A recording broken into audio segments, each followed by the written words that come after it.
Hey folks, you're not going crazy. You already saw a video. Well, some did. About 100 people saw a video that I already did on the foot pegs. I got the opportunity to review some new foot pegs, some more budget-friendly foot pegs, $30 to be exact. And before I forget, I have a code or a link that will save you a little bit of money in addition to the $30 for these wide aluminum studded foot pegs. So let's get into it. Here's the foot pegs. I already made a video and I wasn't happy with it, and being that it's, a lot of people see these videos on their cell phone, and I've got a wide angle lens and the little you can barely see what I'm trying to show you. I'm going to get more detailed into it and give you more close-ups, and I'm going to switch. I've got one of the foot pegs that the company contacted me, and it's Ben Lowry, Benlari. They are an Amazon seller, and they sell motorcycle accessories. Typically, from what it looks like, more gasoline, ICE, internal combustion motorcycles.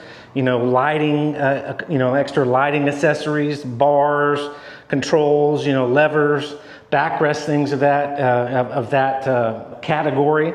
But I guess they're trying to get into the e-bikes, the e-dirt bikes and e-moto, because these are just exploding in popularity. So I don't blame them, but they reached out to me and wanted me to take a look at their foot pegs, and I said I'd do it. So let's jump into it. Like I said, I'm going to show more detailed photos, but while I'm in here, I'm going to show you, this is the factory foot peg that came on my Surron. It's very narrow, it's not very grippy. It actually, if you stand a lot and you do some jumps and you come down hard on these pegs, it's kind of hard on your feet. So aluminum narrow foot pegs is what came on there. So initially, right when I got the Surron, I knew I wanted to get wider foot pegs and more grippy foot pegs. So at the time, there were a lot of different foot pegs like this, but they were in about probably the $80 range to $100 range. And I wasn't going to spend that for foot pegs. I knew I could do better. And so then I did 4 years ago, I found these steel, S-T-E-E-L, steel foot pegs that are more for like a CR80 or a KX80 or the smaller, two-stroke dirt bikes that fit the Surron. So I've been running these for the past 4 years. And so when this company reached out to me, I was like, I'm pretty happy with my foot pegs, but let's give these a shot. They sent them to me. They got them to me really quickly. They're beautiful, and they're extra wide, and they have all these studs, more than some of the other ones. These have 3 extra ones in the center. And these are unique, and I'm going to get into how these are unique, but they're beautiful foot pegs, and I mounted one on the bike, and I'm going to go into how to mount them, because it's a little tricky if you're not used to doing this, but we'll go into it and I'll show you this time how I did it and some of the tools that I used. You may be wondering, what are all the things I did to my Surron that I think I did to make it so much better? Well, I'm going to touch base on that real quick and be real brief about it. I got more updated front performance shocks that are better than the factory shocks that came on there. I got taller bars. I got different grips. I got a 72 volt battery, race battery, and so it's very, very high output. I got a KO controller, a mid-grade controller. It was 14.4 max kilowatts output. Some are in the 20 to 25 kilowatt range, but I saved some money and I wasn't really educated when I did it, but I did get that. So definitely this bike is cranking up to about 72, 73 miles per hour on the road with the setup that I have. I've got a larger rear sprocket, an O-ring-less chain, no O-rings in the chain. I've got a different bash guard. It's a lot more flexible and more heavy duty than the metal one that came on there. Obviously, I went with aftermarket foot pegs. I got the frame brace between the foot pegs, that's on there. I got a different rear tire for my type of riding, which is more, a lot on the street and some on the dirt, so I needed a dual purpose tire. I got an aftermarket higher performance rear shock. Love the shock setup that I have on here. It's very good. And I've got a larger 250 millimeter floating front rotor. And Shimano, the very recommended Shimano brake pads, really improves the braking performance. And I shortened my cables and changed the fluid. Still running the mineral oil fluid, but I'm very, very happy with it. And I relocated my control here on the handlebars from the passenger side, hand to the center, and it's mounted real neat right there. So that's everything I've done to it as I can remember, but man, it is so good now. Here you can see on the left side of the bike, I still have my foot pegs that I've been running for the 4 years on here, the steel foot pegs. Like I said, they've worked out pretty well, but on the other side, I installed the aluminum foot peg with the steel studs. Also too, just to make you aware, because this is good to know, this has a bolt through the bracket right here that attaches to the foot peg. And so it allows you to change the camber of the foot peg. You can rotate it forward or you can rotate it backwards. Actually, you can rotate it 360 degrees, but you want to come back in and tighten it down. I played with it just a little bit, and you basically want to just do these level. Even, maybe 1 degree or 2 degrees is too much, and then 1 or 2 degrees backwards is too much. So just level is where you want to do it. All right, here I've rotated the bike around, and I'm going to show you the foot peg that was sent to me to review.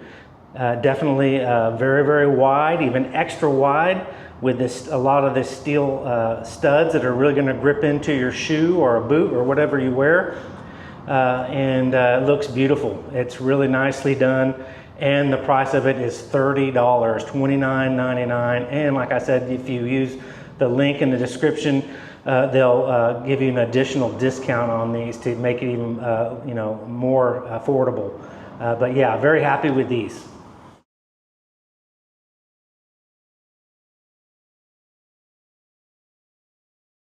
All right, here I'm going to try to show you this time. I'm going to cut out a little bit of the problem of getting the pin out, but you're going to pull your little cotter pin out, and it might be a good idea to get new ones, because every time you take these out, they get a little bit weaker, and the last thing you want to do is have a cotter pin failure and have that fall out and then maybe lose your foot peg out on the trail. But you basically straighten that up, pull that out with a pair of needle nose pliers if you have them, or different pliers. Pull that out, set that down. It's going to leave you a little washer that fits there. Take that out, put that down, save it, and then you're going to pull the pin out. You're going to actually have to have something and tap that out, because the spring fits right in here, and the spring serves the purpose of keeping the foot peg down, and it's mounted on the spring, so there's actually some resistance that keeps it flat. So that there, put that and save that, and then pull your pin out, and then you can remove your factory OEM foot peg or any other foot peg that you have on there. So now we're going to do the reverse. We're going to put the foot peg that I'm reviewing on this side of the bike. I've already got the one on the other side, so let's go ahead and do that now. All right, here it is. It's not easy to do, and so you're going to see as I mount this on here, the foot peg is facing backwards. Don't worry about that right now, but you can see the pin goes in here just like this, just like we took off, but the difficult part is getting this spring in there. And you just want to orientate yourself with how the spring came out, so you put it back in right. So the correct way of putting it back in is just like that right there. But you got to pull the pin out, and you've got to be able to push that spring down into this position down here, and then you got to be able to push the main pin through. That's the hardest part. So you're going to see me struggle, but maybe I'll skip through some of it, but you'll see the process. So you really got to push down on it. Oh, see, didn't work right because the little groove in the spring fell down into there. So you're going to have to pull it out. I'm going to have to pull it out. Start over again.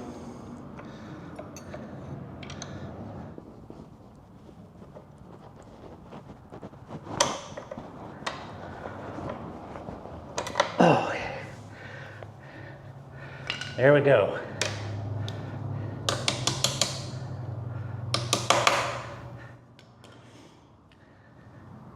All right, got it in there now. Now you're gonna put your washer on there and your old cotter pin or a new one if you want to get a new one. That's what I recommend, but I'm gonna use my old one right there just for now. And then you're gonna spread that back out how cotter pins work. You're gonna loop the ends around so that the cotter pin can't easily come out backwards. But there you go, there's the install. But here, I'm gonna show you the next really important part that you gotta do. See how the foot peg is tilted backwards? That would be unrideable in this position right here because it's tilted backwards about 45 degrees. All right, here they include the proper sized Allen key, and you're gonna insert that in the bolt back there. Righty-tighty, lefty-loosey. It's best to do this while it's mounted to the Surron so you can actually get the leverage because it's very, very tight. You may want to use a towel so you don't rack your hand on something, but oh, turn it like that. I'm telling you, that's how tight it is. So now, when you loosen that up, and I'll include pictures of the mechanism that allows you to do this. See? Now you can rotate the foot peg all around, but you pretty much want to do it flat. I've kind of experimented with it, 1 degree or 2 degrees backwards or forwards, and it just didn't feel very good. So there you go. You're going to want to put it back in. You're going to really want to tighten it down because you don't want this to move while you're riding. So really torque down on it and get it tight. All right, there the foot peg is mounted just like on the other side. And these look really, really good, really trick looking, either milled or machined aluminum. All the expensive ones that are in the $80 to $120, $110 range look just like this. But again, these were $29.99 and you get a discount through the description where I have the link to buy these. All right, here's a look at the foot peg installed. Give you a look around.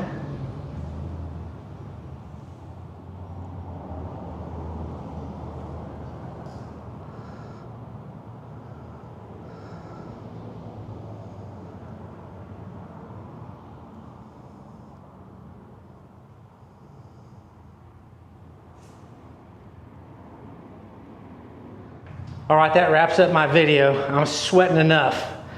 Humidity is in Texas, Dallas, Texas, northern Texas is it's like 60–70%. Hopefully you found this helpful. Hopefully you want to get some. You got a new Surron, or you got one of the other. You got a Talaria, or you got an E-Ride. I'm pretty sure these foot pegs fit on all the different bikes. Check the description that they have there on Amazon, and I'm going to put the link in the description where you can go buy it. And hopefully you can get some affordable pedals. Hopefully you can get some affordable foot pegs and you can enjoy your Surron and have a more stable platform to ride on. Thanks for watching. Leave a like if you found this second video likable and helpful. And check me out on future Surron videos. All right, bye-bye.